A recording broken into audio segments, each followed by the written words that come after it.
आजको यात्रा चाहिँ हाम्रो इटरीदेखि राजविराजसम्मको र आउनुहोस् तपाईँहरू पनि हामीसँगै एक्सपिरियन्स लिनुहोस् यो तराईको भ्लग या अब तराईतिरको एक्सपिरियन्स चाहिँ कस्तो हुन्छ भनेर आउनुहोस् हजुरहरू पनि हामीसँग जाउँ आज राजविराज र बाटोहरूमा के हुन्छ कस्तो हुन्छ म तपाईँहरूलाई देखाउँदै एक्सप्लेन गर्दै लानेछु र यहाँ चाहिँ हामी सामान लोड हुँदैछ गाडीमा डिउको पोकासोका बोराहरू तराईतिर जस्तै हो होइन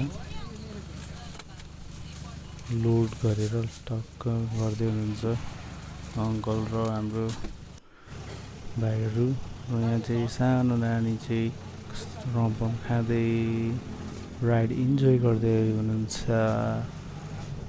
सानोको याद आउँछ सानोमा यतिको एक्सपिरियन्स लिनु पाउँदा कति मजा आउँछ सानोमा वाह खानु र डुल्नु वाह र यता हाम्रो ड्राइभर दाइको स्टियरिङ हेरौँ वाह भेरी युनिक अर्जेन्टिनाको फ्यान पनि हुनुहुँदो रहेछ है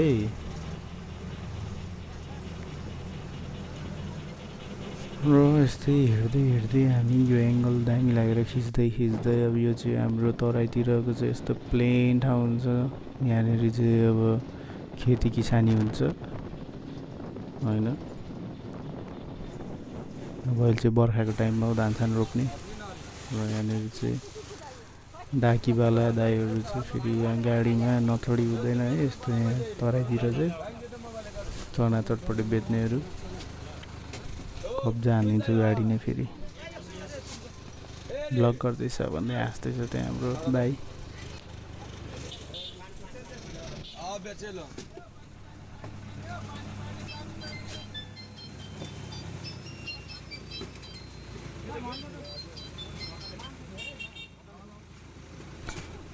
र तपाईँहरूलाई भनिदिइहालौँ आज चाहिँ हामी इटरीबाट राजविराज जानुको कारण चाहिँ हामी कामले जाँदैछौँ हाम्रो काम चाहिँ तपाईँहरूले एकछिनमा देख्नु नै हुन्छ र अब चाहिँ हामी आइपुगेको छौँ यता कोशी ब्यारेक जाने बाटोतिर वेलकम टु इन्डिया भनेर त्यो चाहिँ इन्डियादेखि उता हो उताको त्यो सेतो सिमाना इन्डिया अरे अनि त्यहाँदेखि यतापट्टिको सेतो पिलर चाहिँ नेपालको अरे पहिला त त्यो परसम्म पनि नेपालै हो भन्थ्यो अहिले आएर चाहिँ अब इन्डिया हो भन्न थालेछ है त्यो पनि कस्तो अचम्म लाग्यो अनि यहाँ यो यता मधेसतिरको यो मधेसनी आन्टीहरू चाहिँ फेरि खतरा हल्ला गर्छ है अनि त्यसपछि यता कचकच सुन्दा हामी आइपुग्यौँ सुनसरी अब हामीले छोडेर सिरातिर लाग्यौँ यो चाहिँ कोशी ब्यारेज हो अहिले चाहिँ अब बर्खाको कारणले गर्दा भेल बाढी आइरहेको छ त्यही भएर यहाँको पानी चाहिँ एकदम धमिलो पहेँलो देखिरहेको छ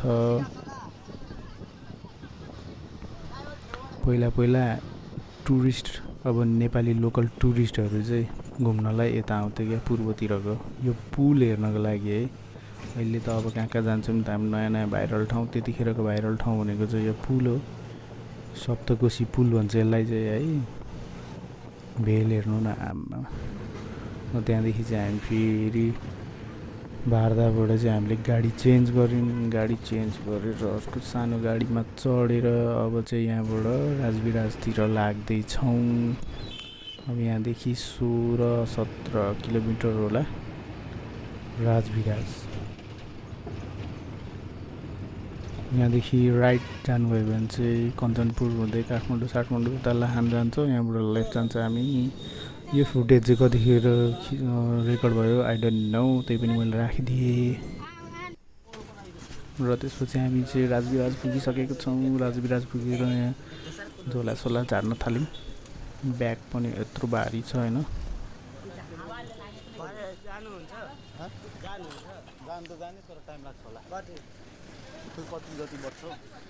हामी झोला बोकेर नेता चोकतिर पुग्यौँ हामीलाई चाहिँ कस्टमरले नेता चोकमा उत्रिनु भन्नुभएको थियो र हामी यहीँ उत्रेर चाहिँ अब कस्टमरलाई फोन गर्दैछौँ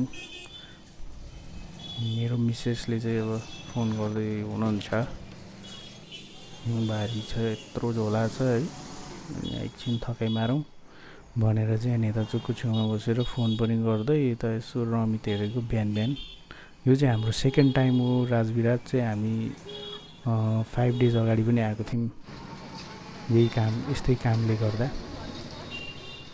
काम चाहिँ के हो भनेर चाहिँ तपाईँले एकछिनमा देखिहाल्नुहुन्छ।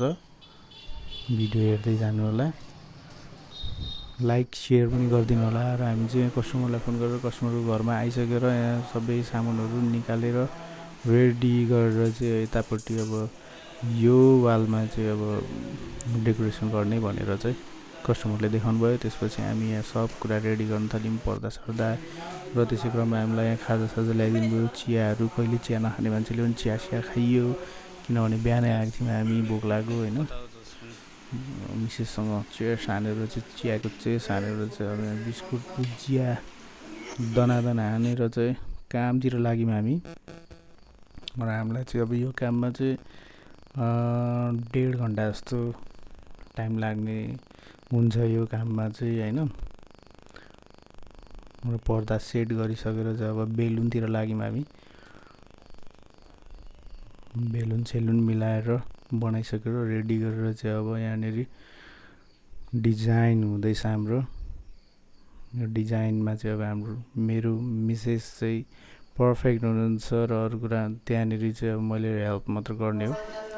उहाँ चाहिँ यो घरको दादी। अनि यहाँनिर सबैजना हाम्रो डेकोरेसन देखेर चाहिँ खुसी। डेकोरेसन देखेर चाहिँ सबैजना खुसी दङ्ग पर्नु चाहिँ। यहाँ 2जना चाचाहरू चाहिँ पुरा भिडियो बनाउँदै हुन्छ। मैले हल्का डिस्टर्ब हानेर मजाक सजाक गरिदिँदैछु, त्यहाँ पिस गर्न लाउँदैछु। यहाँनिर एकजना गुरु चाहिँ पढे हुनुहुन्छ।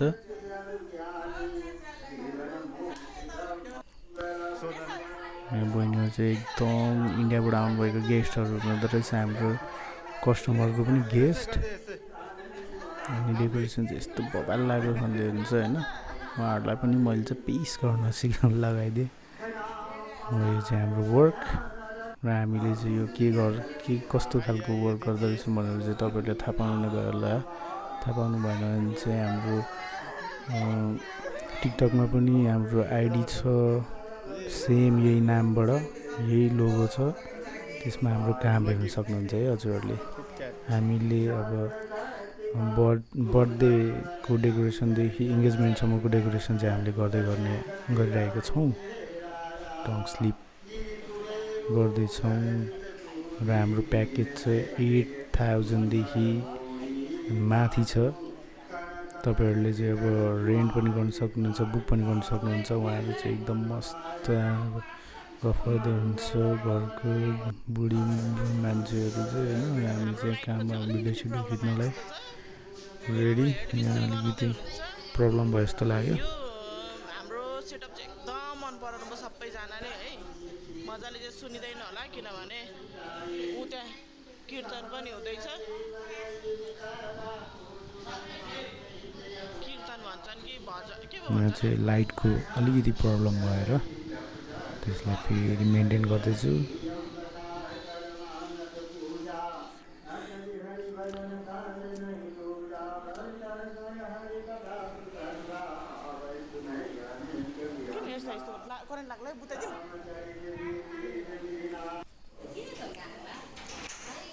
र यो कामसाम सकिसकेपछि चाहिँ अब हाम्रो छुट्टी हुने बेला भयो। छुट्टी हुने बेलामा चाहिँ अब खाना चाहिँ पाकेको रहन्छ। यहाँ चिउरा भुजिया छोला खाएर हामी चाहिँ अब घरतिर जाने, बिदाबारी लिने भनेर यहाँ खाँदैछौँ। खाँदैको पनि एउटा सर्ट हानिदिउँ न त भनेर चाहिँ लाज लाग्दै भए पनि यहाँ सर्ट लिँदैछु म है। अनुहार देखाउनु चाहिँ लाज लाग्छ। फेरि ब्लग बनाउनु पऱ्यो भनेर चाहिँ यसो एउटा सर्ट हान्दैछु यहाँ। खाएको जस्तो त के भन्नु, खाँदै नै छु।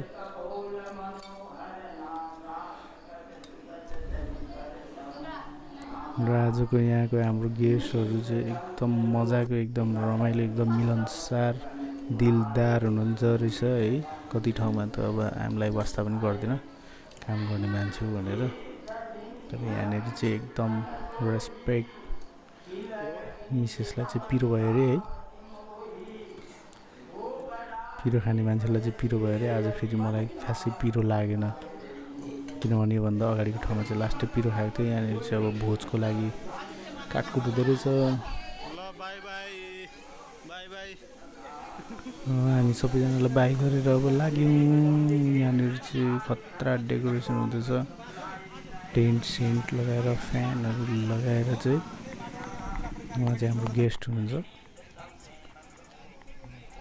राति चाहिँ बब्बाल देखिने खालको लाइट लगाउँदै हुनुहुन्छ, गोल्डन लाइटहरू यो चाहिँ।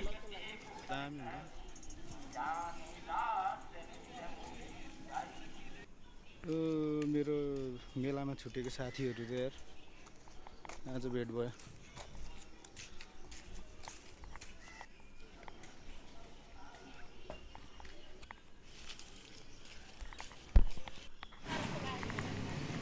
र फेरि हामी चोकतिर आयौँ।